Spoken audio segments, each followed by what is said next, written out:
These are the 10 best combos in Edge of Eternities Draft. By assembling these commons and uncommons together, you can really boost the power of your deck and even go infinite. First things first, let's get straight into that infinite combo with just commons and uncommons. You have Umbral Caller Zealot plus Caesarian Voidborn plus Perigi Beckoner. So you have Umbral Caller Zealot, which is 1 and a black for a 3/2 that says sacrifice another creature or artifact, surveil 1. Caesarian Voidborn, which is 2 and a black for a 2/2. Whenever this creature or another creature or artifact you control dies, target opponent loses 1 life and you gain 1 life, and then it has warp for a single black mana. And then Perigi Beckoner is 4 and a black for a 4/5. When this creature enters until end of turn, another target creature you control gets +2/+0 and gains whenever this creature dies, return it to the battlefield tapped under its owner's control, and critically it has warp for 1 and a black. So on you can kill your opponent as early as turn 4 without even needing to attack them with this combo. Turn 2 you play the Umbral Caller Zealot. Turn 3, you play Caesarian Voidborn, and then on turn 4, you warp in 1 Perigi Beckoner, then warp in a second Perigi Beckoner, targeting the first Perigi Beckoner with that second Perigi Beckoner. So that means that you can then sacrifice the first Perigi Beckoner to your Umbral Caller Zealot. It will have the text, when this creature dies, return it to the battlefield tapped under its owner's control. You will have the Caesarian Voidborn trigger, so you will gain a life and your opponent will lose a life. And then when that Perigi Beckoner comes back into play, its enters effect will trigger, and you can have it target the second Perigi Beckoner. And so what you end up being able to do is target 1 Perigi Beckoner, sacrifice that one, bring it back into play, target the second Perigi Beckoner, sacrifice that one, bring it back into play, target the first Perigi Beckoner, and as you can see, you're going to be able to loop these, and because of the Caesarian Voidborn, each time you loop this, you're going to gain 1 life, your opponent's going to lose 1 life, and you will be able to win the game. You can also replace Caesarian Voidborn with Weftstalker Ardent, which is 2 and a red for a 2/3 that says whenever another creature or artifact you control enters, this creature deals 1 damage to each opponent and it has warp for a red. So you can have a little bit of more redundancy in your combo if you are playing black-red, because Weftstalker Ardent can fill that role of the Caesarian Voidborn. This combo is quite intensive. You need to have 4 separate cards, but they are all commons and uncommons, and importantly, they're all solid on their own.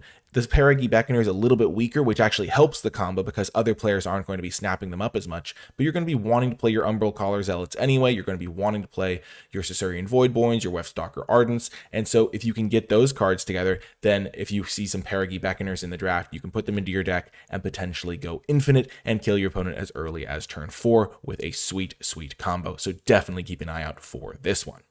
Moving to some other combos, not going to be quite as cool, but something like All Fate's Stalker plus Bygone Colossus is a nice one. All Fate's Stalker has this ability: when this creature enters, exile up to 1 target non-assassin creature until this creature leaves the battlefield. You can cast it for 3 and a white, or you can warp it for 1 and a white. And importantly, this doesn't say creature your opponent controls. So you can use this to target your own creatures. For example, if you have a Bygone Colossus, which you warp in, which is a 9 mana 9/9, but you can warp it in for 3, you can warp in a Bygone Colossus for 3 mana, then warp in an All Fate Stalker for 1 and a white, exile your own Bygone Colossus, and when your All Fate Stalker leaves play on your end step, you're going to have the Bygone Colossus come back into play, and it will be a 9/9, and it won't be leaving play anymore because it will have disappeared before the warp. So it's like almost being treated as like a new card. So you'll just have a 9/9 in play for 5 mana, which is a sweet little combo. And if you don't want to have to put Bygone Colossus into your deck, you can still get little mana discounts by doing it with something like Germinating Worm. So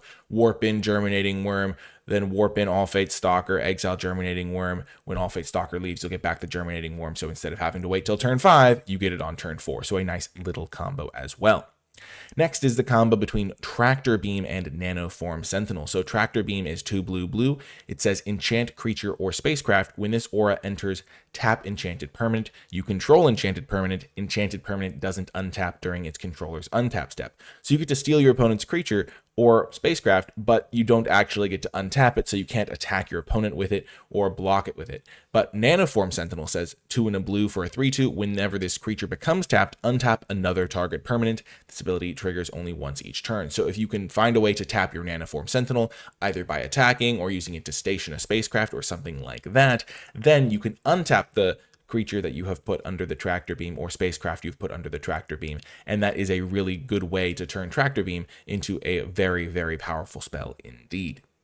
Next is the combo between Hemosymbic Might and Gene Pollinator, another combo involving tapping and untapping. Hemosymbic, or not untapping, but a tapping. Hemosymbic Might is green for a 1/1 that says whenever this creature becomes tapped, another target creature you control gets +X/+X until end of turn, where X is this creature's power. So, of course, if you attack with the Hemosymbic Might, it will be able to buff another target creature you control, but it's really powerful if you're able to do this ability at instant speed, because then your opponent always has to be worried about where that buff is going. So Gene Pollinator is a single green for a 1/2 that says tap an untap permanent you control, add 1 mana of any color. You can do that at instant speed. So if you have both these cards in play, your opponent is never going to be sure where that buff from the Hemosymbic Might is going, and it's just going to make combat a nightmare for them.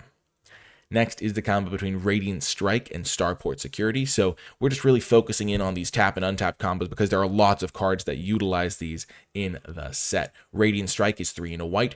For an instant that says destroy target artifact or tapped creature, you gain 3 life. Starport Security is a single white mana that says 3 and a white tapped another target creature. This ability costs 2 less to activate if you control a creature with a +1/+1 counter on it, and it's a 1/1. So if you have a Radiant Strike in your hand and your opponent has a big creature that they maybe aren't attacking with because they're on the defensive, or they have a big vigilance creature or something like that, Starport Security can tap that creature down so that your Radiant Strike can deal with it permanently. So that's a really good synergy to be aware of. Another tapping involved combo, Cryo Shatter, is a single blue for an enchantment that says enchanted creature gets -5/-0. When enchanted creature becomes tapped or is dealt damage, destroy it. So that it can definitely be a great cheap interactive spell, but sometimes your opponent has a card that has static abilities or is doing something else in play, or you just don't want them to have it around because you don't want them to potentially bounce it back to their hand or be able to sacrifice it for value. So that's where Mental Modulation comes in, where 1 and a blue instant, this spell costs 1 less to cast during your turn. Tap target artifact or creature, draw a card. So if you have your Cryo Shatter on one of your opponent's creatures, you can then Mental Modulation to tap it and draw a card, and then when the creature becomes tapped, it is destroyed. So that's a nice way to make sure your Cryo Shatter deals with something permanently. And of course, these cards that involve tap synergies can also mix and match to some degree. Next is the combo. It's a classic. It is the Steal and Sack combo. So Systems Override is 2 in a red. It says gain control of target artifact or creature until end of turn. Untap that permanent. It gains haste until end of turn. If it's a spacecraft, put 10 charge counters on it. If you do, remove 10 charge counters from it at the beginning of the next end step, and it is a sorcery. So you take control of your opponent's best creature or spacecraft and then hit them with it. And then in your second main phase, you use a card like Embrace Oblivion, black mana for a sorcery. As an additional cost to cast this spell, sacrifice an artifact or creature, destroy target creature or spacecraft. So you sacrifice the card you just took from your opponent to kill something else they have, and then when Systems Override the end of your turn, you don't have anything to give back to them because you've already sacrificed it. So the Steal and Sacrifice combo is great. You can use other sacrifice outlets other than Embrace Oblivion, but that's just a really convenient one because it only costs a single mana. Take your opponent's thing, sacrifice it. It's a great way to get some extra value.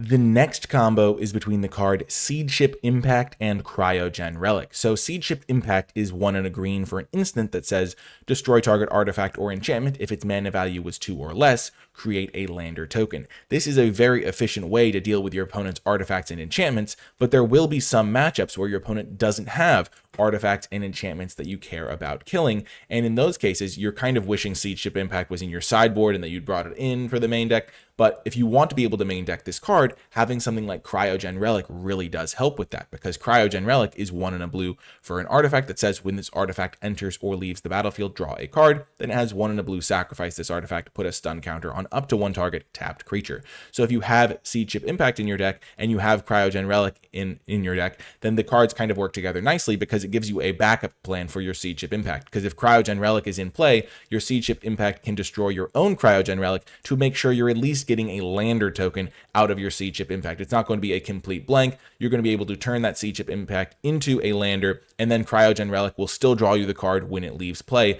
even if you're sacrificing, even if it's leaving play not by sacrificing itself, if it's just leaving play from killing it with your own Seed Ship Impact. And so if you're going to be able to have both these cards in your deck, you're going to be able to have a little bit of a backup plan for your Seed Ship Impact, which might be able to let you main deck it when it can be a very powerful card in the matchup, and just giving yourself a bit of a backup plan. So that's a nice synergy to be aware of as well. The next combo was between Faller's Faithful and Dark Endurance. Faller's Faithful is 2 into black for a 3/1. When this creature enters, destroy up to one other target creature. If that creature wasn't dealt damage this turn, its controller draws 2 cards. So you can use this to target your own creatures, to basically be a sacrifice effect to kill your own creature and then draw 2 cards. So if you have a bad creature in play, that can be pretty useful. However, sometimes you don't have any creatures that you want to kill with your Faller's Faithful. You don't want to kill your opponent's creatures because maybe they don't have anything spectacular, so you don't want them to draw 2 cards, and you don't have any attacks maybe, so you can't really use your Faller's Faithful. But if you have Dark Endurance, which is 1 and a black for an instant, this spell costs 1 less to cast if it targets a blocking creature, which isn't relevant for this combo. Target creature gets +2/+0 and gains indestructible until end of turn. That's the relevant part. So you use Dark Endurance to give one of your creatures indestructible. Maybe you are using this during combat, so you get to attack your opponent, give your creature indestructible. Then you can play Faller's Faithful, target your own creature to destroy it. It's indestructible, so it won't actually get destroyed, but the Faller's Faithful will still work, so you'll still get to draw the 2 cards. So you've used your Dark Endurance, you've probably won combat, or at least done some damage to your opponent, and then you've played your Faller's Faithful, and you've been able to draw those extra cards, which is a great little synergy to be aware of. The final combo is another one-shot kill. It's not quite as spectacular as the non-combat turn 4 kill that we talked about already, but it is still quite cool. Bygone Colossus, of course, we already mentioned it a little bit. It's 9 mana for a 9/9 with Warp 3. Full Bore is really, really good with Bygone Colossus because it's a single red mana for an instant. Target creature you control gets +3/+2 until end of turn. If that creature was cast for its warp cost, it gains trample and haste until end of turn. So if you play the Bygone Colossus for its warp cost with 3 mana, you then Full Bore it to give it +3/+2 trample and haste. You all of a sudden have a 12/11 trampler with haste. And then Dual Sun Technique is another combat trick that gives target creature you control double strike until end of turn. So if you're able to get these 3 cards together, you're going to be able to take down your opponent. Now, this does cost a little bit more mana, but you're going to be able to set it up potentially and just deal 24 damage to your opponent in a single turn, which is super cool and definitely something to be aware of. Just a nice little one-shot kill as well.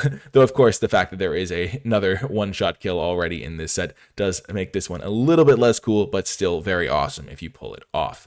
That's going to do it for this video, though. Thank you so much for watching. If you made it to the end of the video, leave #infinite in the comments section down below, because having an infinite combo available in this set is super awesome and definitely something that will be very cool if you're able to pull it off. That's going to do it for this one, though. I hope you enjoyed it, and I'll talk to you next time.